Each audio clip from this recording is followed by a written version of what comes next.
Deixa eu tirar o som daqui do celular. Fica melhor, né? Ok, boa tarde. Então vamos dar início, né, ao nosso 35º webinar, né, o seminário de internacionalização que realizamos a cada semana com os nossos professores, os nossos estudantes que participam de uma atividade no exterior com financiamento do Print ou qualquer outro tipo de financiamento.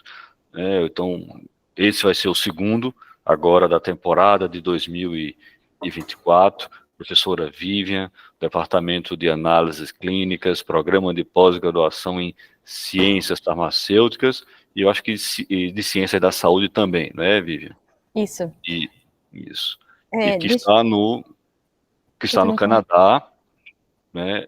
Foi fazer um pós-doutorado com bolsa do Print, retornou e agora está em cooperação técnica, dando continuidade às atividades de pesquisa, dando continuidade à formação de recursos humanos. Então, hoje, muito obrigado, professora Vivian, né, pela sua sempre disponibilidade, sempre muito alegre, sorrindo e prestativa para mostrar, né, para os nossos alunos, para os nossos professores.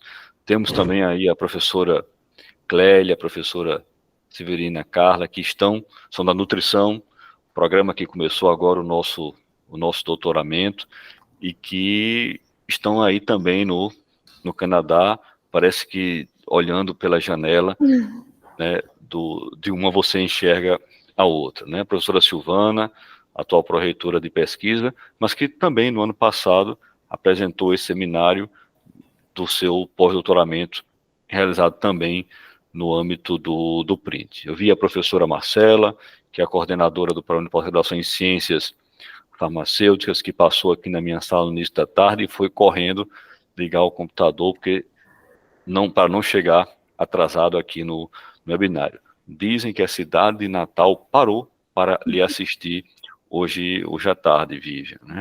A professora Luciana Lima, também coordenadora da demografia, e o professor Cícero Aragão, aí do Desenvolvimento e Inovação Tecnológica, né? Então, estamos todos ansiosos aqui. Vivian, fique à vontade, estamos na reta final do Print, estamos fechando aí as últimas indicações, porque nós teremos entre agosto e outubro 25 professores visitantes estrangeiros nos nossos programas de pós-graduação. É um fechamento muito importante para o Print, isso nunca aconteceu antes de conseguirmos colocar 25 pesquisadores de ponta, renomados, nos diversos programas de pós-graduação, trabalhando nos temas e estratégias estabelecidos pelo Print em um único momento. Então serão 2 meses, 3 meses extremamente densos do ponto de vista científico aqui para a nossa universidade. Então, Vivian, fique à vontade, a palavra é sua, seja muito bem-vindo, obrigado, e muito bem-vindo a todos que estão aqui também, que vão assistir agora e vão assistir depois pelo YouTube. Bom, professor Rubens, muito obrigada pelo convite. É um prazer grande estar fazendo essa apresentação. Não deixa de ser também uma overview da nossa própria história, né? E, então, isso é muito bom, a gente fazer esse trabalho mental também, da gente relembrar tudo que a gente já fez e onde a gente está. Então, obrigada pela oportunidade. E mais do que apresentar resultados, eu espero tentar mostrar um pouco a minha visão de internacionalização, que eu acho que a universidade está caminhando, e os professores individualmente também têm que estar pensando nisso e ter uma noção real o quanto é fácil, o quanto é difícil e o quanto é prazeroso também esse processo. Então, para isso, eu resolvi fazer uma linha do tempo minha para poder estar contando, né, como chegamos no projeto do CAPES Print e aonde nós estamos e para onde a gente pretende, né, ir. E eu começo, na verdade, a minha história de internacionalização em 2004 para 2005, foi justamente no final do ano, quando eu ainda era aluna de iniciação científica, tá? Então, eu eu fazia faculdade de Mogi das Cruzes, de biomedicina, e a minha irmã, ela fazia jornalismo na USP, e a USP tinha um programa bilateral, então olha a importância da entronização bilateral, né, entre as universidades, em que enviava aluno de graduação para outra instituição, e a minha irmã, quando ela estava lá em Santiago de Compostela, como jornalista, ela tinha que fazer alguns trabalhos de reportagem, né, de celebridades da instituição. E ela fez uma entrevista com um professor chamado Ânrio Carracedo, que naquele momento ele estava se tornando um catedrático, e ele trabalhava com medicina forense, trabalhava com farmacogenética, e minha irmã entrevistou ele e ela ficou encantada, porque ele tinha uma história muito bonita. E aí, no final da entrevista, ela falou assim, olha, eu tenho uma irmã no Brasil que ela está fazendo biomedicina e ela adora essa história de DNA. E será que eu não podia vir para cá fazer um estágio? E ele respondeu para minha irmã assim, olha, falar para ela me mandar um e-mail. E foi isso que eu fiz. Eu mandei um e-mail para ele. E eu vou mostrar para vocês o e-mail que eu mandei, para vocês terem ideia, assim, como... quando eu olho aquele e-mail, assim, como foi ingênua, mas ao mesmo tempo bem ousada. E isso abriu as portas para a entronização na minha vida. Bom, em 2000, e por conta desse e-mail, dessa minha ida para Santiago de Compostela, isso, por sua vez, desencadeou o meu doutorado sanduíche, uma colaboração internacional. Então, eu vou mostrar para vocês o e-mail primeiro. Então, esse aqui é meu e-mail. Eu não encontrei o meu primeiro e-mail, mas eu encontrei o meu segundo e-mail. Isso então, está mostrando a data de 14 de maio de 2004. Então, está realmente, para vocês verem há quanto tempo atrás, né? Muito tempo atrás, eu não querendo falar a minha idade, mas muito tempo atrás. E eu mandei um e-mail assim, olha, falta um mês para ir para Santiago de Compostela, estou muito ansiosa e empolgada. Minha irmã chegou do Brasil e trouxe um mapa para me mostrar o local da faculdade, né? Mostrar a faculdade de medicina. Eu preciso saber se é lá o seu laboratório. Eu escrevi em português, eu nem pensei na época em escrever em espanhol. Porque minha irmã falou que lá falava galego, então eu falei, vou escrever em português mesmo, imaginei. Mas o pior, eu coloquei ainda que minha irmã comentou que o departamento ficava parado do 24/12 ao 6/1. E aí eu falei, vocês provavelmente também vão estar parados, né? Então eu queria saber se eu poderia conhecer a Espanha um pouquinho. Eu jamais faria isso atualmente, jamais escreveria um e-mail dessa maneira, totalmente informal, totalmente... ainda coloquei assim, espero que esteja tudo bem, aguardo aqui, eu coloquei bem assim, informal, assim, todos dizem que aí chove muito, que é muito frio, chove bastante, uma maneira totalmente informal de escrever. Ele respondeu realmente que no período, né, de 24 de dezembro a 6, eles estariam parados e que eu poderia aproveitar aquele momento para conhecer a cidade, me passou o telefone dele e me escreveu, né, acho que ele percebeu que eu era muito novinha, me escreveu um beijinho desde as terras frias daqui, né, então assim, foi um meio totalmente ingênuo, assim, de sentido de, olha, eu tô indo aí, bem infantil, eu jamais escreveria esse e-mail, mas o que eu quero mostrar aqui, expor aqui, é que, às vezes, os alunos ou os professores, eles têm muito medo de fazer contatos internacionais, de simplesmente fazer uma comunicação, às vezes formal, às vezes informal, mas por achar que às vezes não saber escrever inglês bem, ou não sabe escrever espanhol bem, ou francês, que é a língua que for, ou por medo de não receber nenhuma resposta, e simplesmente o que a gente tem que fazer é ser ousados e tentar, né? E que se for para ser, as coisas vão acontecer. E foi para Santiago de Compostela, a experiência lá foi maravilhosa, porque eu cheguei lá, eu ajudei uma aluna de doutorado que precisava de mão de obra, literalmente, para poder extrair DNA de amostras que ela tinha da Colômbia, e foram 3 meses, foi literalmente 2 meses e meio, na verdade, que nas minhas férias de verão, que foram muito, muito enriquecedor, e que no final daquele período, o professor falou assim, olha, se você quiser voltar para cá para fazer o seu doutorado, as portas estão abertas. Bom, quando eu terminei minha graduação, eu conheci o professor Mário Hirata e falei para ele, olha, eu quero muito fazer o doutorado. E eu fiz o doutorado direto, justamente porque eu também fazia iniciação científica, então eu tinha já trabalhos publicados na iniciação científica. Eu falei assim, olha, eu tenho uma possibilidade de uma colaboração internacional. O professor da Espanha, Ânrio Carracedo, ele falou que eu posso voltar para lá, e eu quero voltar para lá. E óbvio que o professor Mário Hirata, ele topou, ele acreditou, ele viu, ele sabia quem era o professor Carracedo, era um professor na área de genética, na área de biologia molecular, bastante renomado, e ele falou assim, então vamos escrever um projeto de doutorado ousado, já que você vai ter uma colaboração internacional. E foi assim. Eu fui para a Espanha depois fazer o doutorado de sanduíche. e o doutorado sanduíche teve vários frutos disso depois, e isso eu acho que fez uma grande diferença quando eu prestei concurso na UFRN, porque eu era uma recém-doutora, mas eu tinha experiência internacional. Eu acho que isso fez total diferença na hora do meu memorial, dentro do concurso público. Eu acho que isso faz diferença. E assim que eu cheguei na UFRN, surgiu a oportunidade de trazer a equipe da Espanha para cá e estabelecer o acordo bilateral. Então, a gente recebeu, em 2011, um grupo da Espanha para fazer um curso no PPGCF. A professora Adriana Rezende me apoiou, me ajudou a viabilizar a vinda deles. A gente recebeu uma aluna que ficou 3 meses no nosso laboratório, coletando amostras aqui, fazendo experimento aqui no nosso laboratório aqui não, né, aí na UFRN. E em 2013, a aluna Isabelle, ela fez a iniciação científica dela, parte da iniciação científica dela, lá na Espanha, então, de graduação. E, recentemente, a Catiúce, ela foi pelo Bolsa CAPES Frente para fazer o doutorado sanduíche. Então, para vocês verem, né, eu comecei em 2004, e agora, em 2024, a Catiúce voltou. Então, assim, é muitos anos, né, de colaboração. Aqui são só algumas fotos, né, mostrando, então, em 2008, quando eu estava fazendo meu doutorado sanduíche, aqui é o professor Carracedo. Em 2012, quando parte do grupo deles vieram para cá, para o Brasil, então isso aqui a gente está, se não me engano, na casa de Taipa, ali em Ponta Negra, comendo, festejando. Aqui é a Isabelle, em 2013, com o professor Carracedo.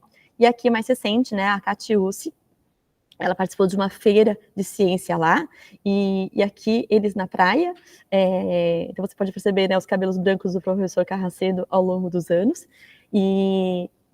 né, e eles festejando um momento gostoso aqui entre eles. E isso, né, logicamente, foi resultando em muitas publicações, né, então a gente tem atualmente 14 publicações com o grupo da Espanha, em diferentes temas, desde cardiologia, a câncer de tireoide, câncer de colo retal, e o mais recentemente são as publicações que eu coloco aqui em destaque, são as publicações na Nature, que foi justamente no período de Covid, e que eu tenho que destacar que no período do Covid, o professor Rubens, ele foi essencial para que a colaboração internacional que já existia, que estava firmada já há muito tempo, ela andasse mais rápido, porque muitas vezes um grande problema da internacionalização principalmente quando envolve amostras biológicas, é toda essa questão realmente de envio de amostra, de estabelecer de comitê de ética, de viabilizar, às vezes, a verba, de como a verba vai vir.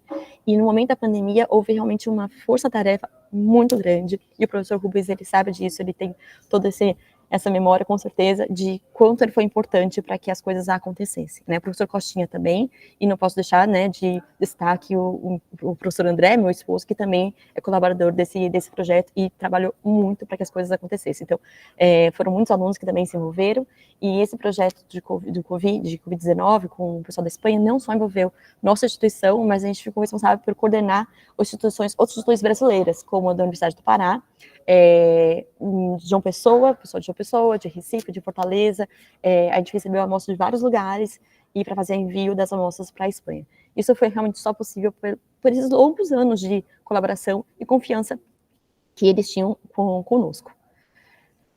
Bom, mas aí a organização não parou por aí, porque muitos alunos meus queriam também ir para algum país que falasse inglês, né? Porque, não, professor, eu não quero ir para a Espanha, porque a Espanha fala espanhol, eu quero ir para um lugar que fala inglês. E a gente falou assim, bom, realmente, né, tá na hora da gente expandir um pouco as nossas colaborações, principalmente que a gente viveu períodos mais complicados, acho que agora está um pouquinho melhor, mas financeiramente, com relação a recursos do CNPq, por exemplo, e a gente falou assim, ok, então vamos procurar uma colaboração fora, nos Estados Unidos. E o André conseguiu, através de um projeto que a gente tinha com a Universidade do Pará, bolsa da CAPES para ir. E eu não consegui bolsa naquele momento. O CNPq, na verdade, naquele momento, eles colocaram que eu tinha ficado em 4º lugar das bolsas na área de farmácia, porém, nenhuma bolsa tinha sido contemplada naquele ano. Então, foi um período muito difícil, porque ir para fora do país com 2 crianças, meu filho ia fazer 2 anos e minha filha tinha 4, com uma bolsa só, mesmo que a gente mantenha o nosso salário, não é suficiente, que a gente tem que converter para dólares, de reais para dólares, mas a gente foi para lá e o André foi para ficar na parte de bioinformática e eu fui para fazer um treinamento com a parte de IPS, de cultura de célula, que diferencia células pluripotentes para diferenciar em cardiomiócitos.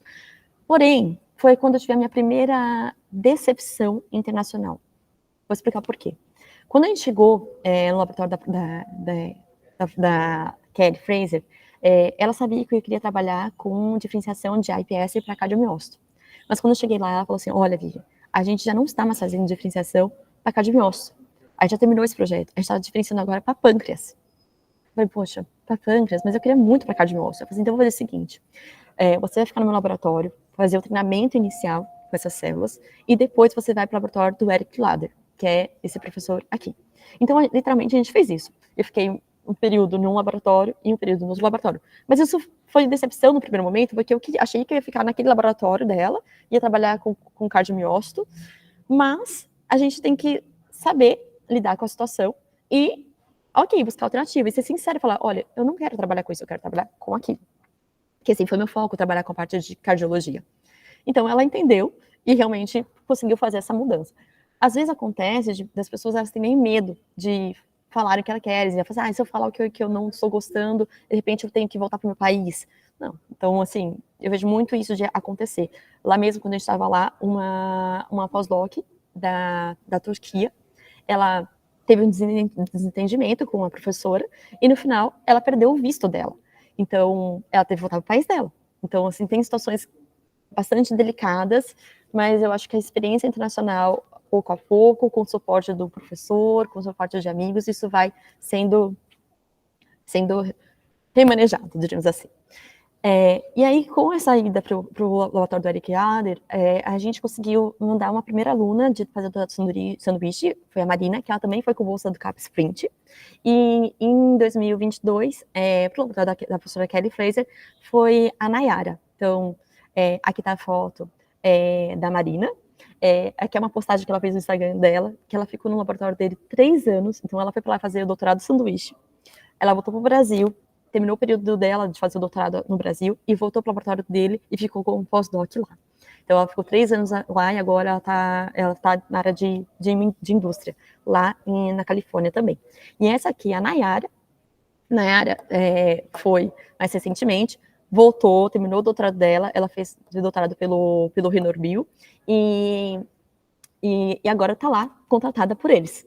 E essa aqui é uma publicação na Nature Communication, bem recente, né, agora em fevereiro, em que o nome do professor André está incluído, né, então é um trabalho que eles dois se envolveram. Então, foi muito bom. Eu acho que, embora a gente, nesse momento agora, não tenhamos nenhum aluno lá, aluno nosso, a gente tem essas duas ex-alunas que estão lá. Então, de certa forma, continua a colaboração. E o projeto atual que o André está fazendo com o longo Covid, vai enviar as amostras para a Nayara, para ela ajudar a fazer as análises. Então, terão resultados ainda daqui para frente. Bom, mas enfim, vamos falar do projeto atual. Eu aqui no Canadá. Então, com essa minha experiência com a Espanha e com os Estados Unidos, fez com que, então, eu buscasse uma colaboração aqui no Canadá. Eu escrevi um e-mail para o professor Robert, colocando exatamente as referências, o professor Mário Irata, que foi meu orientador de doutorado, o professor Carracedo e a professora Kelly Fraser, e eu disse que eu queria trabalhar com Administrative Mapping, Administrative Population, porque era a minha experiência que eu tinha com Carracedo, principalmente, e que eu queria trabalhar com IPS. Isso eu mandei um e-mail para ele em março de 2020. E logo em seguida ele respondeu, nós fizemos um meeting, conversamos, desenhamos um projeto com um IPS, mas aí veio a pandemia, certo? Com a vinda da pandemia, muita coisa aconteceu, né? Primeiro que eu tinha noção que o projeto que eu tinha escrito de IPS, talvez até chegar, né, com a demora, porque de vários momentos eu achei que eu iria desistir, porque que não ia dar certo, porque a bolsa tinha sido interrompida, os editais tinham sido interrompidos, o André também aplicou bolsa do CNPq, e o CNPq tinha aprovado, depois tinha interrompido, e foi todo um drama que todo mundo viveu, né, do período da pandemia. com as incertezas, mas isso me fez com que eu me preparasse melhor também para vir para o Canadá. Me preparasse melhor no sentido assim, ok, se a IPS não der certo, quais são as alternativas? E a gente foi conversando com o professor Robert, o que ele estava fazendo, conhecendo melhor a linha de pesquisa dele, e eu vi que ele trabalhava com síndrome de Brugada. Então, eu busquei colaboração no Brasil com o INCOR para conseguir amostras de síndrome de Brugada. E eu falei assim, qual outra doença que você teria interesse, que eu poderia pensar em projetos? Ele disse, olha, eu tenho muito interesse com Chagas, porque a gente não sabe muito sobre Chagas aqui. A gente tem muitos casos de doenças de Lyme, que também tem uma certa comparação com doença de Chagas, e pode ser interessante você ter essas amostras. Então, isso fez com que eu buscasse colaborações internas no Brasil, de amostras de pacientes com doenças de Chagas, principalmente focada na parte cardíaca, para que eu enviasse. Então, quando eu cheguei aqui no Canadá, em setembro de 2021, com a bolsa da CapSprint, eu já tinha preparado a logística de receber as primeiras amostras do estudante de Pazanese de São Paulo. Como eu consegui colaboração em São Paulo? Eu fiz doutorado em São Paulo, eu conhecia o professor Marirata, ele conhecia pessoas de lá. Então, eu consegui facilmente fazer essa colaboração e viabilizar o recebimento das amostras. E pesquisando, o professor Robert, ele viu que tinha um grupo de Minas Gerais que tinha acabado de submeter um artigo que ele foi o revisor, inclusive, desse artigo. E ele falou assim, olha, por que você não contata com o pessoal de Minas Gerais? Eu falei, perfeito, vou tentar. E aí eu fiz o contato com a professora Juliana, né, da UFMG, e consegui também enviar em 2022, já recebi as amostras dela também para fazer as primeiras análises. Então eu consegui gerar os primeiros dados em 2021-22, e não só desse projeto de Chagas, mas também com o projeto de Brugada. Ele trabalhava com outras doenças também, aqui como RVC e Lyme. Eu fui me envolvendo com os trabalhos. Mas o foco que eu vou mostrar para vocês é os dados de Chagas, que tem maior continuidade atualmente. E aí, aconteceu, 2022 acabou, né, a bolsa, e o projeto, ele estava literalmente começando. Literalmente, ele ainda estava engatinhando, tinha resultados preliminares, mas eram muito poucos. E aí o André, né, a gente olhou para o outro e falou assim, olha, eu quero continuar. Aí ele falou assim, bom, eu preciso ir embora para o Brasil. Eu falei, bom, então o que eu vou fazer? Eu peguei minhas férias, eu tinha as férias de 2022, 2021, 2022, 2022, eu peguei todas as férias que eu tinha disponíveis para ficar mais tempo. Vi que tinha direito à licença capacitação. Então, peguei a licença capacitação, que são 3 meses. Ou seja, com isso eu consegui ficar mais um período aqui. E aí, eu falei para o professor, olha, eu vou ter que voltar. Eu sei que a gente ainda tem resultados muito preliminares, que a gente está escrevendo os grants, a gente estava aplicando para os financiamentos. O meu aluno, o Eric, que era meu aluno de mestrado, ele tinha ido para o Dante Pazanese para ajudar a coletar dados clínicos e para coletar mais amostras lá, mas ele era meu aluno de mestrado, não era meu aluno de doutorado para poder pensar em enviar ele. Então eu sabia que eu ia ter um gap de quem eu poderia enviar. Minha outra aluna já estava na Espanha. E os outros alunos nossos, com a pandemia, muitos deles foram trabalhar em lugares, em laboratórios. E então eu pensei na situação assim, eu vou ter que continuar, eu tenho que dar um jeito, porque eu não posso perder essa oportunidade. O projeto tá andando, as coisas estão começando a acontecer, então eu vou dar um jeito. Voltei para o Brasil, voltei a dar as minhas aulas e fui atrás do professor Rubens. E o professor Rubens, o que eu faço? Né? E aí ele me mostrou que existia o caminho da cooperação técnico-científica. Então, o ano de 2023 foi um ano bastante caótico para mim, para minha família, porque literalmente eu fui para o Brasil, dei as minhas 120 horas no primeiro semestre. Então, o que eu fiz? Eu tive o apoio do meu departamento, eu tive o apoio da disciplina, né, da professora Adriana, da professora Marcela, da professora Thelma, delas me ajudarem a que eu condensasse meu conteúdo num único período. Eu dei todas as minhas aulas, voltei para o Canadá. E nesse período que eu voltei para o Canadá, eu tive que revezar com meu marido com relação às crianças, porque seria muito injusto fazer eles saírem de escola. Então, a gente também tem que pensar nisso, que internacionalização é lindo, maravilhoso, mas professores têm família, têm filhos, né, têm crianças, muitas vezes, e como é que você faz isso, esse processo de internacionalização pensando nisso? Então, a minha sorte, literalmente, é porque meu marido também é pesquisador, também entende, e também tinha as colaborações dele aqui na Espanha, aqui no Canadá, então a gente literalmente fez revezamento de crianças. Então, enquanto eu estava no Brasil, os 3 meses no Brasil, ele ficou aqui com as crianças, depois eu voltei, e a gente foi fazendo isso em 2023 inteiro. Mas, eu tenho que ser bem sincera, foi muito, muito difícil. Foi muito duro para toda a família. E a logística do projeto também, porque o período que eu fiquei no Brasil, o projeto aqui ficou parado. Então, eu percebi que não estava dando certo. Então, eu tinha que pensar em uma alternativa. E eu falei, professor, olha, não dá, eu não consigo. E financeiramente também fica muito caro, porque o primeiro ano eu tinha bolsa capacete, mas depois eu não tinha mais. E ainda que o professor, assim, que é sempre PG, sempre teve um jeito de também de ajudar a gente com passagem aérea, tudo isso, mas não dava. Então, em 2023, a gente também conseguiu a aprovação de um projeto, que é da rede Semitrop. Semitrop é um grupo entre Minas Gerais e São Paulo, em que é uma rede muito grande de professores, em que eles fazem projeto com Chagas há muitos anos, há mais de acho que de 10 anos que esse grupo existe, e eles têm um financiamento para estudos com Chagas, e através da colaboração com a Juliana, eu conheci a doutora Maria do Carmo, que é uma das líderes desse grupo, junto com a professora Esther Sabino, e elas falam assim, Vivian, está aberto um edital, que é financiado pelo NIH, para 10 anos, para um ano, o valor de $10 mil, o primeiro ano, mas tem chance nos outros anos conseguir mais recurso, e eu acho que você devia submeter. Então foi isso que a gente fez, a gente pegou, aplicou, e a gente recebeu a aprovação. Então, em setembro de 2023, recebeu a aprovação, uma primeira aprovação, em janeiro, outra aprovação oficial, é todo um processo. E a gente ainda está no processo de receber o dinheiro, é bem demorado. Mas isso tudo realmente fez com que o professor Robert, ele visse que, ok, esse projeto tem realmente de dar certo, vale a pena a gente continuar aplicando para os editais. Então, ele realmente resolveu me contratar para que as coisas acontecessem de forma mais intensa, né, e que não ficasse nesse inda e vinda.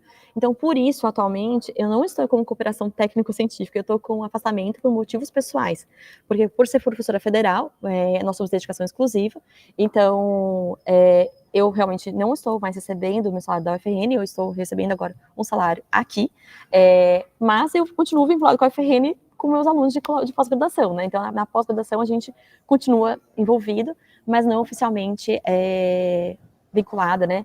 Institucionalmente com a UFRN em relação à graduação, recebendo o salário. Só para deixar claro. Então, assim, foi o jeito que a gente viu, né, para poder realmente que o projeto acontecesse, principalmente para que, enquanto eu ainda não recebesse um aluno, para que as coisas ainda estivessem ainda engatinhando, e então esse meu status atual. Então, atualmente, eu não sou mais Business Science, eu sou Library Research Project Manager aqui, focada principalmente nesse projeto de Chagas, mas também tem outros projetos em colaboração com o grupo daqui. Então, aqui mostrando, né, as aprovações. A gente já submeteu esse projeto 2 vezes para grants aqui no Canadá, e é muito interessante a submissão de grants aqui, que ela, literalmente, ela acontece de uma forma construtiva. Então, a gente aplicou em 2023, no fall de 2022 para spring de 2023, que eles chamam, o projeto, ele recebe uma nota, ele recebe uma avaliação. E aí você tem, então, na segunda aplicação, você tem que responder as revisões do primeiro, fazer uma construção dessas respostas, mostrar os que você já vem fazendo, os seus resultados preliminares, para tentar competir de novo. Então, não é que nem no Brasil, né, que a gente manda mensagem para o CNPq, a gente manda o projeto para o CNPq, às vezes você recebe boas avaliações, às vezes você não recebe nem, às vezes, um feedback tão bom, simplesmente que não entrou dentro dos critérios, e você não tem essa de você poder responder para os revisores, né? E aqui não, aqui você responde para os revisores, você diz o que eles entenderam é certo, ou o que, na verdade, realmente eles questionaram e que você melhorou. Então, é uma construção. E nesse processo também, a gente tem que pensar na questão de comitê de ética, né? Então, o comitê de ética, a gente tinha aprovação no Brasil, mas a aprovação aqui também era muito importante obter. Então, a gente conseguiu aprovação apenas em março. Então, aqui, 15 de março, que a gente recebeu a aprovação do comitê de ética daqui. Então, para vocês terem ideia realmente como as coisas são demoradas. Então, é muito difícil pensar em atualização em apenas um ano, tá tudo resolvido e ter resultados maravilhosos. Às vezes acontece, mas às vezes é realmente muito demorado. E hoje, o que nós temos? Nós temos uma rede bem forte de colaboradores, de forma nacional e internacional. Então, no Canadá, com o CICIDS, com a Universidade de Queen's, com a Queen's University, esse é um professor cardiologista, ele é argentino, mas está aqui há muitos anos. Ele fez a ponte para que a gente fizesse colaboração com o grupo da Argentina. Então, o grupo da Argentina, por sua vez, tinha colaboração com a Bolívia. Então, a gente vai receber amostras da Argentina e da Bolívia. Com o Brasil, nós temos, então, atualmente, amostras da UFRN, com a professora Lúcia Galvão e a Antônia Cláudia, do Dante Pazanese, da UFMG, a professora Juliana, com a professora Maria do Carmo, com a professora Valdenez, com o professor Décio Cunha Neto, do INCOR, com a professora Stessa Bigno, com a doutora Leia, da Faculdade de Medicina da USP. Então, realmente, hoje, a gente tem realmente uma rede boa de colaboração de Chagas e amostras para a gente poder fazer nosso trabalho. Aí vocês podem perguntar assim, mas por que o Canadá tem interesse com Chagas, né? Eu já comentei que era parecido com a doença de Lyme, mas o mais interessante é que acontece. A doença de Chagas, o ciclo dela é bastante complexo, mas o que é importante vocês entenderem é que ela existe uma forma crônica da doença. Essa forma crônica, ela pode levar a uma forma cardíaca, que é o interesse do grupo aqui, porque o grupo aqui trabalha com arritmia, e dentro da doença de Chagas, a parte cardíaca tem arritmia, então é muito interessante de entender como que acontece a fisiopatologia dessa doença, mas o mais interessante é que é uma doença que ela vem aumentando no mundo, ela vem se expandindo, e a gente pode considerar que no Canadá ela é ainda subnotificada, porque não existe um programa de detecção de doença de Chagas aqui.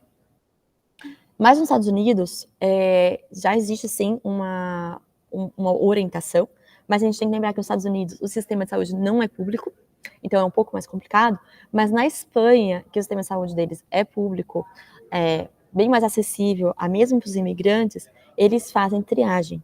E quando eles fazem triagem da população da América Latina, eles observam um aumento crescente de doenças de Chagas lá. E qual que é a importância disso para o Canadá? O Canadá é um país que recebe muitos imigrantes. Imigrantes da América Latina. Embora nós não estamos, o Brasil não está entre os top 10, mas a migração do Brasil para a América do Norte, né, Canadá e Estados Unidos, ela vem aumentando muito. Nos últimos anos, mais ainda. E o que acontece? Qual a importância em relação ao CICIDS, que o CICIDS é uma instituição, é um hospital, uma instituição de pesquisa e um hospital pediátrico. O que acontece é que a maioria dos imigrantes, eles imigram na faixa etária de adultos jovens e mulheres férteis, né, idade produtiva. O que acontece, então? André, está com o seu microfone ligado. E aí o que acontece? Existe a transmissão vertical. Então, é possível que existam crianças que nasceram de mulheres da Latinoamérica que tenham Chagas. Então, essa é a intenção dos CICIDS, eles estarem preparados para que, caso apareça uma criança com Chagas, eles saberem como lidar. E o mais importante é saber diagnosticar. Então, por isso que há o interesse de estudar Chagas aqui também. E a patogênese do dano de doença de Chagas, ele já é bastante descrito, é bastante conhecido, já existem várias hipóteses. A autoimunidade é uma delas que vem explicar todas as condições cardíacas que podem acontecer na doença de Chagas. Porém, o que nós não temos atualmente é como que os pacientes que estão na forma indeterminada, que seria a forma indeterminada, pacientes assintomáticos, tá? Os pacientes que não têm alteração cardíaca, não têm dano cardíaco visível, detectáveis num eletrocardiograma, por exemplo, mas que em algum momento, que isso pode ser em 10 anos, às vezes em 20 anos, 30 anos, que pode ser muito, muito tempo, o paciente passa até a forma cardíaca com sintomas. E quando vem com sintomas realmente já evoluindo uma progressão que você não consegue parar. E a evolução da doença de Chagas insuficiência cardíaca, e que, por sua vez, vai culminar ou marca-passo, colocando marca-passo, ou muitas vezes a colocação, fazer transplante cardíaco. Então, tem toda uma consequência cardíaca grave. Então, vamos pensar, se as pessoas imigram na faixa etária adultos jovens, a maioria deles, quando eles se tornarem idosos, provavelmente vai ser o momento que vai vir a ter o desenvolvimento da forma mais grave da doença de Chagas. E se a criança, seja ela migra ou ela nasce aqui de mulheres, né, latinas, ela pode vir a ter a doença quando ela for um adulto jovem, né? Então, isso, por sua vez, tem um impacto também econômico para o país, né, a longo prazo, né, fazendo uma projeção. Então, qual é o nosso objetivo desse estudo? O objetivo era buscar biomarcador através da investigação de autoanticorpos em pacientes com Chagas, focando a doença, a Chagas cardiomiopatia. E, então, para isso, nós, então, hoje temos uma coorte de 506 pacientes, todos eles confirmados em diferentes instituições colaboradoras, por mais de 2 testes sorológicos para Chagas. Todos eles, ou quase todos eles, têm eletrocardiograma, Holter e eco. E a gente conseguiu classificar todos esses pacientes em vários estágios. Então, a gente tem estágio A, que seria a forma indeterminada, B1, B2, que a gente poderia também chamar ela como se fosse menor lesão, né, less advanced, e C e D, a forma avançada da doença. E, então, a gente conseguiu, todas as nossas amostras, a gente pode dividir elas em diferentes cohorts. Então, o cohort número 1, que a gente chama, seria um estudo longitudinal, um estudo vertical, então um único momento de coleta de amostra. Então, aqui são todas as nossas colaborações com o Dante, com a FMG, com o INCOR, com a FRN, e com a Argentina e a Bolívia. E como estão distribuindo, foram distribuídas, como foram classificados esses pacientes.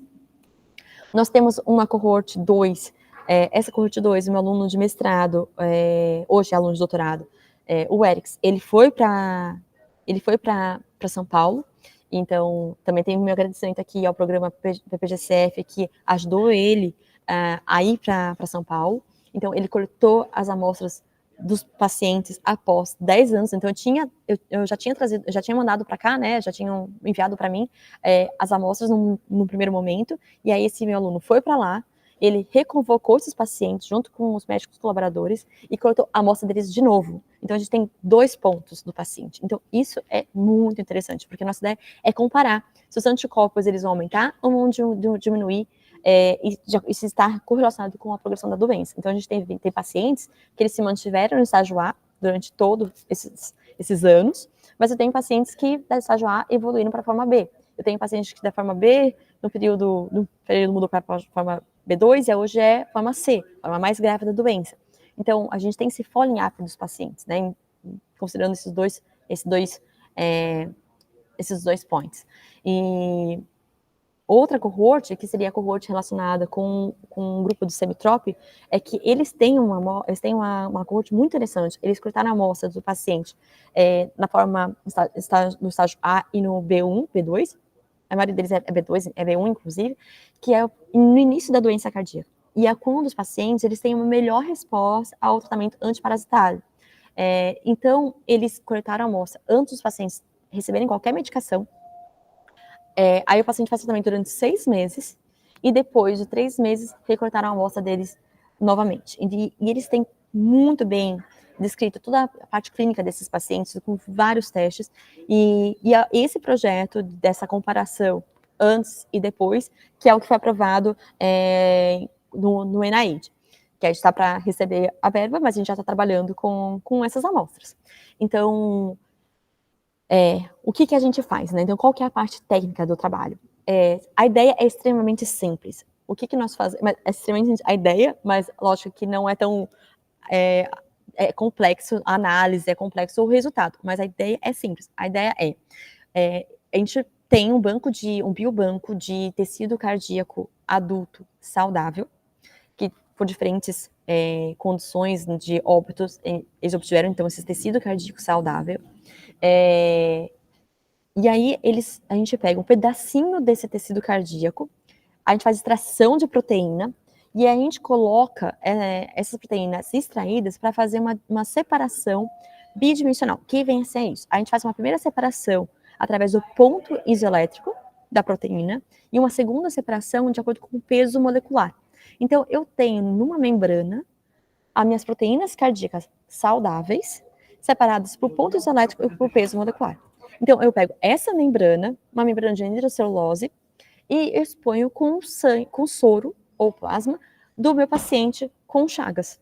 E, ao fazer essa exposição, se a amostra de soro tiver anticorpos contra aquelas proteínas cardíacas, ela vai se ligar. Então, a gente faz uma revelação e vai visualizar spots. Então, aqui foram nossos primeiros resultados. Então, eu tenho aqui para mostrar para vocês os pacientes no estágio C. Então, você vê aqui 3 amostras no estágio C e uma no estágio B2. E aqui são os pacientes na forma indeterminada, no estágio A. E você vê claramente que tem uma diferença gritante entre os pacientes, né? Entre os pacientes com forma cardíaca e a forma indeterminada. E você observa que você tem spots que eles se reproduziram. Então, a gente identificou 10 spots que estavam bastante reprodutivos entre eles.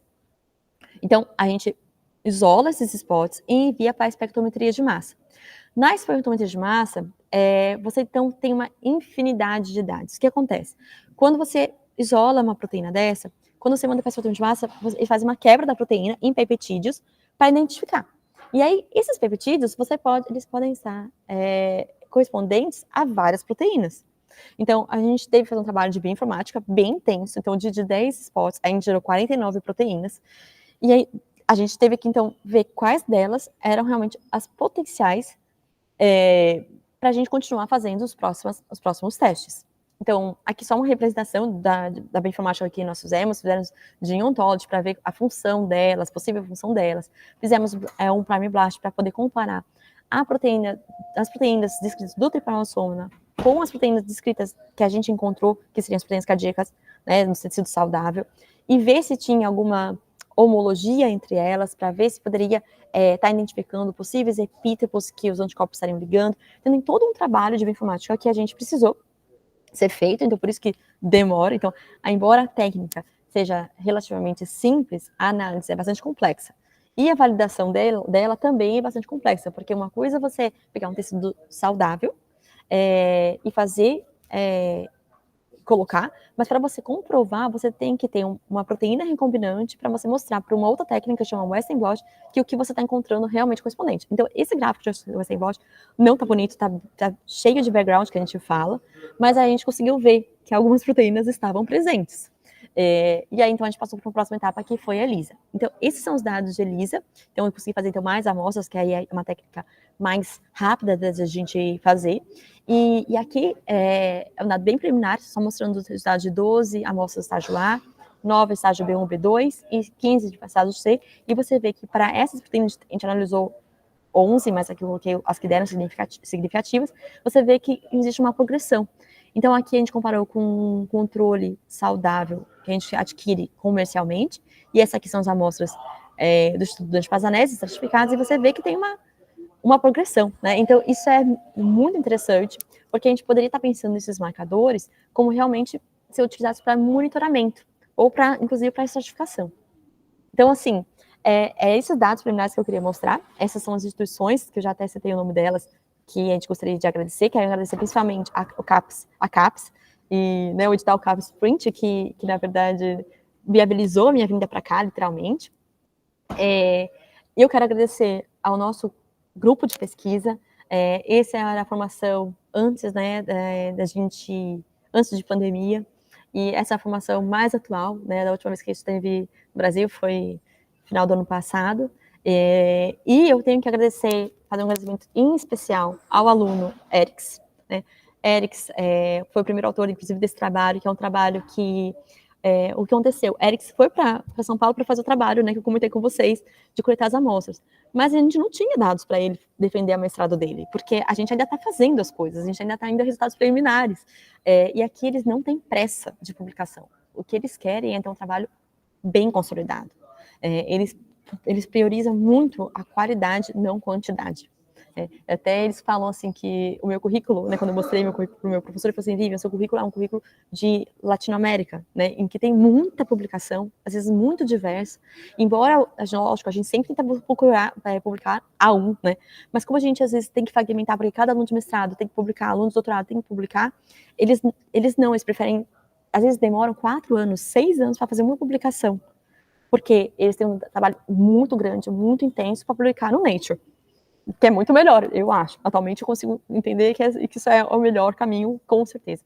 Mas o Eric precisava defender o mestrado dele, né? Então a gente conseguiu publicar numa revista muito boa, né? O site score dela é 7.2, é uma revista Qualis A1, mas a gente precisava pensar numa alternativa para ele defender o mestrado dele. E o Eric, ele encarou o desafio, e aí numa disciplina da pós, junto com o aluno Oni, que inclusive no momento ele está nos Estados Unidos, ele é aluno de doutorado da professora Adriana, acabei de ver que a Adriana também está aqui, a gente conseguiu fazer um artigo de revisão com os dados de microRNA em doença de Chagas, e a gente conseguiu conversar com o professor Edécio e com a Lin, então, do Dante Pazanese e do INCOR, para fazer essa publicação, e foi uma publicação muito bonita, que veio, literalmente, de como a gente viabilizava o mestrado dele. E, ao mesmo tempo, o Eric, ele continua agora no doutorado, e ele está vindo para cá. Então, ontem a gente conseguiu a carta dele daqui, para ele conseguir aplicar agora por visto, para ele estar vindo para cá, e a ideia dele vir para cá bom, a princípio esperamos que ele consiga vir em agosto, vai depender da demora do visto, mas em agosto ele está vindo para cá com a bolsa do CNPq, de um projeto de pesquisa que o André aprovou naquele edital que teve de intronização do CNPq. Então, meu agradecimento especial ao Eric pela resiliência dele também, e por ser literalmente meu parceiro, né? Literalmente a gente está longe um do outro, eu estou orientando ele longe, mas eu vou fazer um experimento, a gente conversa, a gente discute, então ele está sendo um aluno que está tendo uma ótima formação e literalmente tenho certeza que ele vai ter muitos bons frutos. E esse aqui é o grupo que eu estou atualmente, né? Então, esse aqui é o professor Robert Hamilton, esse é o Deep Tender, é o Lab Manager do laboratório, a Mena, Stephanie, Sherlyn, a Jacqueline, que é uma secretária administrativa do professor Robertson, ela ajuda também na parte de financiamento, de conferência de dados, de administração dos grants que ele tem. E, então, é isso. É o grupo que atualmente eu me encontro. Não sei por quanto tempo, mas por enquanto pelo projeto, né? Enquanto o projeto ele existir, a princípio provavelmente vai ser 2, 3 anos, mas vamos ver como é que vai ser. Mas eu espero que essa colaboração ela continue. Eu acho que a vinda do Eric para cá, do meu aluno de doutorado para cá, vai ser muito boa, porque realmente a internacionalização faz parte, não somente o professor vir, mas alunos virem.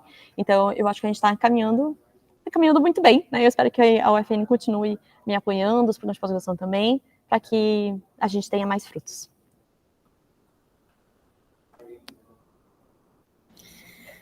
Muito bem, Vivian. Obrigada. Eu acho que foi maravilhosa a sua apresentação, porque nos dá um panorama aí da importância, né, da gente ter essas colaborações, essas parcerias, tanto para o crescimento pessoal, enquanto pesquisador, mas também, óbvio, institucional, e é por isso que também a instituição apoia, né, não é um crescimento apenas pessoal. Você falou agora no final a importância dos alunos irem, realmente a gente precisa fazer esse esforço para que eles se motivem, se encantem também, da mesma forma que você foi lá, jovenzinha, né? Ainda é jovenzinha, mas mais jovenzinha, foi buscar e foi escrevendo e encontrou, né, alguém que lhe acolheu e dali eu acho que motivou cada vez mais a buscar as parcerias. Então, eu abro para, se alguém tiver interessado em fazer alguma pergunta, algum comentário, fique à vontade. O professor Rubens foi chamado no gabinete, então pediu para eu moderar aqui. Posso falar? Pode, Silvana. Boa tarde a todos. Parabéns, Ivy, pela apresentação. A apresentação foi linda, assim. Eu espero que muitas outras pessoas assistam posteriormente, porque foi um grande estímulo. Eu acho muito importante, assim, semana passada a gente teve uma cerimônia, né, que você estava, para a professora Graça, e aquela palavra ficou marcada, que falaram que ela é inquieta, e você também é inquieta. Sempre senti isso de você não para, né? Você e André, mas hoje eu vou falar só de você, porque é difícil separar os dois, porque é como se fosse assim, algo único, porque é tudo junto, né? Como vocês trabalham, enfim, mas a apresentação foi sua, é muito bonito, assim, tudo que vocês fizeram desde que vocês chegaram na UFRN, foi um grande diferencial, assim, para o curso de farmácia como um todo, para o programa de pós-graduação, para os programas que você faz parte, né? Por onde você passa, acho que isso faz muita diferença. E, além disso, destacar, assim, que a questão que você tem 2 filhos pequenos, né? E você mesmo falou essa dificuldade que é. Então, para qualquer saída é muito difícil, mas a tua situação é muito mais difícil porque envolve a situação familiar, né? Eu digo, a vantagem é que você tem teu marido, ele vive no mesmo ambiente que você, né? Então, é muito mais... A questão de compreensão é muito mais fácil, vocês conseguem entender essa rotina difícil da vida de um pesquisador. Mas aí eu queria só destacar isso, assim, que vocês mudaram a vida de muitas pessoas, já vivem, assim, a história acho que tem várias histórias de sucesso dos egressos de vocês que estão espalhados aí pelo Brasil, pelo mundo. Eu acho que isso é o mais importante, né, de qualquer coisa, é a mudança que vocês causaram aí na vida dessas pessoas, tá? Então, é só isso, desejar, assim, te dar parabéns, assim, dizer que eu sou muito orgulhosa de você, né? A gente fazia muita terapia quando as passadas, né? E é isso, desejo, assim, muito sucesso aí nessa jornada aí no Canadá, tá bom? Obrigada, Silvana. A gente fica com saudades, assim, você fazer essa apresentação me fez sentir muitas saudades também da UFRN, dos alunos, né? Porque, óbvio, né, continuo orientando o Eric, tem a Catius, né, que acabou de voltar da Espanha, também tem uma história bastante batalhadora dela, também tem filho, então, deixou o filho aqui no Brasil com a avó para poder fazer isso, então, eu tenho noção disso, mas a gente sente falta também do laboratório, né, do Brasil, é diferente, né, assim, embora aqui eu tenho os alunos de mestrado, doutorado daqui, que eu ajudo também eles, eu vou né, tendo um suporte também para eles, mas eu não sou responsável por eles aqui, né, e é diferente, é um estilo diferente, né, e a gente sabe que no Brasil a pós-graduação, né, a iniciação científica, ela muda a vida dos alunos, né, ela causa um impacto muito grande, então eu sinto falta disso, né, eu sinto realmente falta. Então, fazer essa apresentação foi bastante nostálgico para mim, mas foi muito bom. Acho que às vezes é necessário a gente ter esses momentos de nostalgia, né? A gente lembrar cada vez mais da nossa origem, o porquê a gente está aqui, né? Eu sinto que eu estou aqui, mas eu estou trabalhando para o Brasil, estou trabalhando com as amostras do Brasil, né? Então, é a nossa origem, é a nossa casa, e então por isso que eu sei, assim, eu estou aqui por esse período, estou fazendo esse projeto, mas eu nunca quero, assim, sinceramente, eu não sei o que vai acontecer no meu futuro, mas eu não quero nunca esquecer que, mesmo que eu resolva, por algum motivo, ficar por aqui, que eu acho que todo pesquisador brasileiro que recebeu bolsa do CNPq, recebeu bolsa do FAPESP, recebeu bolsa da CAPES, então toda a nossa formação é do Brasil, então a gente tem a obrigação de retribuir para o Brasil. Então, seja qualquer pesquisa que eu vou fazer aqui, eu tenho que pensar no Brasil. Eu acho que a gente tem que ter esse senso de responsabilidade, sabe? Essa missão. E eu acho que você faz isso também, Silvana. Então eu também tenho total admiração por você. Mais alguém? Felipe? Oi, professora. Boa tarde, pessoal. Olá, Felipe. Tudo bem? Eu sou aluno de iniciação científica da professora André e da professora Vivian. E eu queria parabenizar pela apresentação, realmente foi muito inspirador em vários sentidos. E assim, desde que eu entrei no laboratório, realmente os dois professores são muito referência, né? Como a professora Silvana falou, que não tem como falar da professora Vivian e não falar da professora André. Mas realmente, assim, a questão de referência como professor, de colocar missão às vezes quase impossível, mas a gente conseguir se esforçar um pouquinho para ir atrás da informação e entregar resultados, isso é muito importante para o nosso crescimento em si, essa visibilidade também de, tipo, quando a gente entra na pesquisa, sua cabeça muda de como ver as coisas em relação ao mundo, da forma de atuação, e além, principalmente, de aprender habilidades que você se via impossível de aprender, mas quase por um milagre você consegue aprender com muito esforço. Então, eu queria agradecer pela apresentação e que, de fato, é uma grande representante do laboratório. Valeu, professora. Obrigada, Felipe. Não é milagre, viu, Felipe? É esforço mesmo. É conquista de quem se esforça para chegar lá. Obrigado. Adriana? Essa foi ótima, né? Não é milagre mesmo. Gostei. Olha, Vivian, eu queria ter entrado mais cedo, mas eu vou assistir ela inteira ainda, que vai ficar gravada.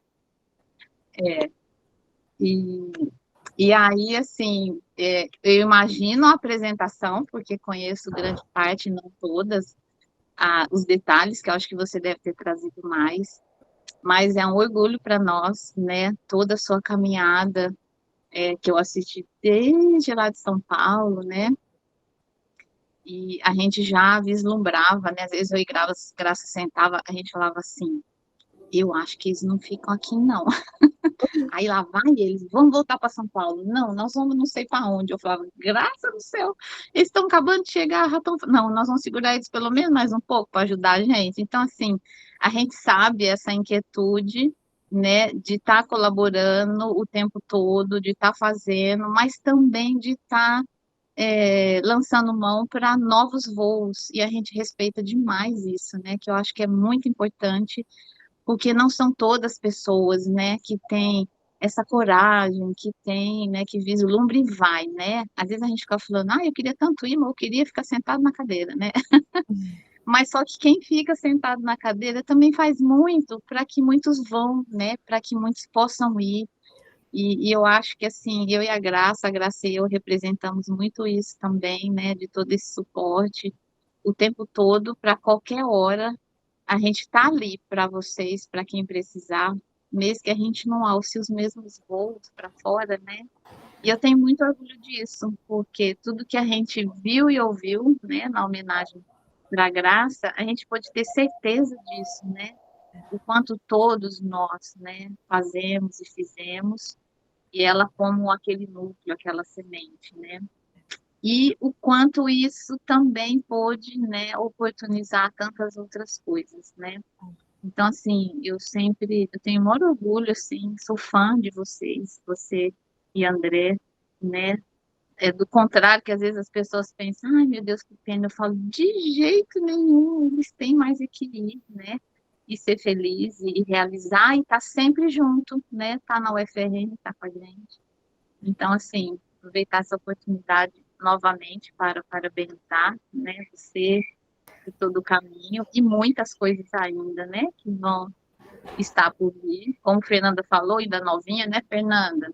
A gente dobrou o caminho ali, mas a gente está sempre, né, junto e é isso que eu queria dizer, né? Parabéns. Obrigada, Adriana. Não sei se você, não sei que momento você entrou na apresentação, mas eu acho que vale a pena ressaltar aqui para você, porque eu falei assim, eu acho que todas as minhas idas e vindas, se eu não tivesse tido o apoio da disciplina de bioquímica, em primeiro lugar, e não tivesse tido apoio do departamento, não teria acontecido. Porque, gente, realmente, a disciplina, ela tem que entender, e a Adriana, a Thelma e a Marcela, elas assim, sempre me entenderam, sabe? Sempre me apoiaram, sempre a gente buscou. Lógico que eu também sempre tive a preocupação de não deixar elas na mão, né? Sempre pensei, como vai fazer com o professor substituto? Como vai ser feito isso? Então, sempre teve uma parceria muito boa em relação a isso. Então, mas, ainda assim, não é só a disciplina. O departamento também tem que encarar isso, entendeu? Então, o departamento meu, assim, eu sou abençoada de estar na disciplina que eu estou da bioquímica e estar no departamento que eu estou, de análises clínicas. Então, agradecer todas as... desse tempo foi Ana Cláudia e atualmente é a Ana Cláudia, chefe do departamento. Elas realmente sempre abraçaram muito eu e o André. Inclusive, abraçaram fisicamente, no sentido assim que quando eu estava sozinha no Brasil, ou quando o André estava sozinho no Brasil, e a gente precisou, né, de suporte emocional, realmente, assim, porque tem momentos que é muito difícil, você fica mal, você fica longe dos seus filhos, né, passar o Dia das Mães sem seus filhos é muito duro. E todo mundo abraçou, todo mundo ajudou, todo mundo acolheu, todo mundo deu suporte para o André quando ele teve burnout, por exemplo. Então, eu acho que isso mostra que é uma família, sabe? Eu acho que isso não é todos que têm esse privilégio. Sabe? Infelizmente, a gente sabe que na universidade você tem cenários diversos, né? Então, eu realmente me sinto uma pessoa muito privilegiada por isso. Mas isso também não é milagre, viu, Vivian? São coisas que a gente conquista. Eu acho que são cenários distintos que a gente encontra, mas eu acho que espaço, respeito, a compreensão, são coisas que a gente conquista também. Mais alguém?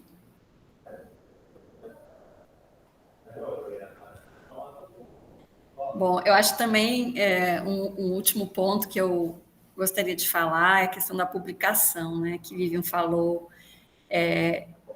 o quanto que a gente se esforça aqui para ter uma regularidade, né? Em função de uma demanda aí da avaliação e para também ser competitivo nos editais e conseguir aprovar os poucos recursos, né, que são disponibilizados, e como aí a visão é diferente, né, de que o tempo ele é necessário até para você maturar aqueles resultados todos que você tem e realmente escrever algo que seja de maior impacto, né, e possa ser publicado numa revista de grande visibilidade. Mas, assim, a avaliação, queria chamar a atenção disso, a avaliação da CAPES está mudando. Bom. Ela está mudando, ela já foi diferente no quadriênio passado, ela vai permanecer diferente nesse, e no próximo tende a mudar mais. Então, é claro que ainda se olha a quantidade de artigos que os programas produzem e em que periódicos esses artigos são publicados, né? A gente tem o Qualis, tem que leva em consideração o fator de impacto e tudo isso, mas isso tem um peso muito pequeno hoje na avaliação. Então, o que a CAPES quer, o que as áreas estão querendo ver é qual é o impacto que o programa está produzindo na sociedade. Qual o impacto científico das pesquisas, qual o impacto social, existe algum impacto econômico, então isso está sendo muito mais relevante. E aí, assim, quais as ações e os produtos de destaque que o programa tem. Então, eu acho que isso aí é que conta muito mais para a avaliação. Então, acredito que muitas vezes você pode, talvez, conseguir um único artigo aí em 4 anos de grande impacto e esse ser um destaque do programa. E quando você coloca em termos a perspectiva, esse estudo que você apresentou, imagine qual o impacto que isso teria, por exemplo, no Brasil. Isso a gente viu mesmo, assim, eles querem pensar em patente para gerar um produto, para poder realmente isso ser viabilizado para... Bom, o Canadá, na verdade, eles, não sei se todo mundo sabe, mas eles que fizeram a insulina, né, e que descobriram a insulina, e literalmente eles patentearam para se tornar disponível para o mundo. Então, eles têm uma visão muito grande social de pesquisa, muito aparentemente é medicina translacional, então, o que é daqui. Então, eles realmente estão com essa visão de gerar um produto de qualidade, para que seja transferido para a população. E é isso que eu queria mesmo. E eu fico feliz já com a sua fala, Fernanda, porque realmente os projetos precisava mudar, né? A gente não tem que ficar pensando em números, né? Mas, assim, mais importante ainda do que ter um produto, eu acho, nesse caso, é a formação que os alunos que estão indo para aí estão tendo a oportunidade de ter, do aprendizado dentro dessa área, e a própria experiência que você e o André estão acumulando com relação a isso, porque a hora que você aplica isso a uma situação nossa, em que a gente tem regiões aí que Chagas é endêmico, né? A gente tem outras perspectivas que vão se abrindo, eu acho que isso é importante. A nossa ideia é fazer um kit de ELISA, mas a gente quer fazer um point of care, né? Como se fosse teste de Covid, teste rápido. Então, a gente pensa nisso justamente para que depois isso seja realmente em lugares remotos, né, em lugares que têm dificuldade de acesso, possa ser feito o diagnóstico de uma maneira mais fácil, né? Não é o diagnóstico de Chagas, é o diagnóstico da cardiomiopatia por Chagas, né? Sim. E que é um grande problema para os cardiologistas hoje. Então, é essa a ideia da aplicação. Mas realmente, assim, isso é demorado, sabe, Fernanda? E uma coisa que eu estava realmente muito preocupada, porque, por exemplo, desde que eu vim para cá, eu não provei nenhum projeto de CNPq. E o André conseguiu aprovar, né? E a gente está como colaborador, então, ok, né? Então ele está dando suporte. Mas justamente eu acho porque naturalmente quando você está aqui, você está ficado no projeto, numa coisa, então você acaba pegando menos alunos, né? Você tem menos alunos. E eu sei que isso vai me impactar nos programas de pós-graduação que eu estou. Então, eu espero realmente que os programas eles tenham visão, ok, a Vivian não está tendo muitos alunos, ou ela não está dando disciplinas na pós-graduação, mas ela está contribuindo com a internacionalização, né? Então, essa visão tem que ter, né? Então, eu fico feliz que a CAPES está mudando e que os coordenadores, né? A Marcela está aqui, inclusive, como coordenadora, tem essa visão também, né? Que caminhe junto, né? Exato. Muito bem, então, agradeço a Clélia, desculpa, Clélia. Eu pensei que não tinha mais ninguém, mas tem a Clélia. Oi, não, é porque eu fiquei motivada a falar, Fernanda. Eu conheci a Vivian na sua passagem, né, lá na pós da nutrição, e assim, eu sou muito fã do trabalho dela. Dizer assim, parabenizar, eu acho que o que eu quero destacar aqui mais, né, é a rede de colaboração que você conseguiu fazer, né? Não só considerando a formação dos alunos, mas assim, de como você conseguiu trabalhar com várias perspectivas em vários países. Eu acho que esse aprendizado, Vivian, é maravilhoso. Maravilhoso, é uma fortaleza, né, que você está trazendo para o UFRN. Então, assim, gostaria muito, assim, de parabenizar toda a sua coragem, toda a sua, assim, de você compartilhar conosco, né, todo esse aprendizado que você teve e da importância dessa rede de colaboração que você e o André criaram, assim, que para mim, assim, de tudo, é o mais fantástico, o Obrigada, mais incrível, viu? Olha, foi muito bem o inglês, em espanhol, em português. Em Exatamente! todas as línguas possíveis. Multilíngue, Tem que poliglota, falar, porque maravilhosa. é difícil. Mas eu acho que eu gosto disso. Literalmente, eu gosto de fazer colaborações internacionais. Eu acho isso muito legal. Eu acho que a gente tem que crescer em pesquisa assim, né? Juntos. Né? Então, eu gosto mesmo disso. Obrigada. Ok. Então, Vivian, eu quero te agradecer muito a disponibilidade, a apresentação, a sua dedicação, tudo que você tem feito. Acho que todo mundo que está aqui assistindo está bem empolgado, né? E Podem vir me visitar, né? vai ficar disponível o vídeo no nosso canal do YouTube para quem se interessar e assistir, divulguem as nossas lives aí com os nossos pesquisadores do Print. Obrigada a todos, parabéns. Tchau, tchau. Tchau.